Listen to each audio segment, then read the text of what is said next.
some of the things in this movie, though, obviously, maybe you've tagged it, it applies to us. Lawrence Fishburne, he says something great that I wouldn't be able to articulate as well. He basically said, hey, learning words, it's not about just vocabulary words. That's just, you know, all you're going to do is look at these words typically in a vocabulary list, and then that's that, and it's done with. You got to see them in a context. And words have power and they have meaning. And so today, you guys are probably wondering why you're in your groups. And I've already let you know that we're going to be doing this group activity. But all of us are going to be doing some things with some words to help us get engaged in the text. And words have a power in and of themselves. And they're what one author calls their signals. And so words will lead us to have some type of description. Words will lead us to have a sequence. Namely, hey, A following B, and this event following that event. Oftentimes this is a timeline, right? And then you have comparison and contrasting, which most of you know pretty well. Cause and effect, and problem solving. So you have a piece of paper that I handed out to you. And I took this from one of the resources that I have. And does everybody have that piece of paper? Yes? Anybody not have it? Okay, so we're good.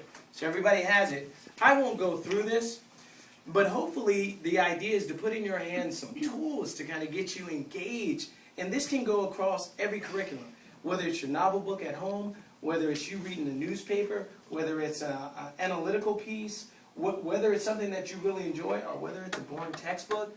This will help you get engaged and comprehend what's going on. All of these words signal something. And that's what we're going to be doing today. We're going to be using this as a matrix. We're going to be in our groups, and we're going to be asking you to play detective. Okay? You're going to play detective. Each of you is going to have a role. So let's see how this works. As you can see, the columns just basically express what some of these words indicate and do. But oftentimes, when we read a passage, we don't look at the passage in this way. It doesn't register with us that these words actually unlock these type of concepts and ideas for us, okay? And hopefully you'll find value in it. All right, so I'm going to show you one of my graphic organizers. Uh-oh, something just happened. I'm not sure what. Okay. And this is just to kind of model it for you and what you have. This is one of the cause and effect graphic models that we've handed out. Each of you have a distinct graphic organizer for a distinct purpose. So some of you are detectives, problem solvers. Some of you are detective cause and effect. Some of you are detective sequence, and some of you are detective compare and contrast. Okay? So this is what it looks like when I bring this up.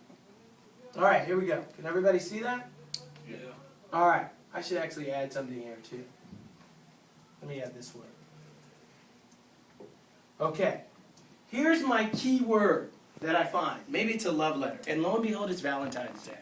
It says, because Mr. Lewis forgot to give his wife a Valentine gift, these are the effects. Mr. Lewis feels awful, of course, being the debonair guy that I am and how often I like to just be on point. Another effect, Mrs. Lewis is highly upset and sad. And while my wife is quite the docile woman and very much the appropriate gal, she has a little bit of spice to her when she gets angry. And then last and behold, Mr. Lewis is sleeping on the couch. Okay? This is the cause and this is the effect. You have a worksheet like that. Does everybody have that worksheet? Who are the detectives that are cause and effect in the room? Okay. Good, good, good. All right, so in each group you have that. I don't want to go through each one, but do you kind of get an idea of what we're doing? All right, so we're using our matrix. We're using our matrix of words to go through certain parts of the text so that we can identify these words, and hopefully it will prompt better understanding about what is taking place. Okay? Does anybody have any questions so far?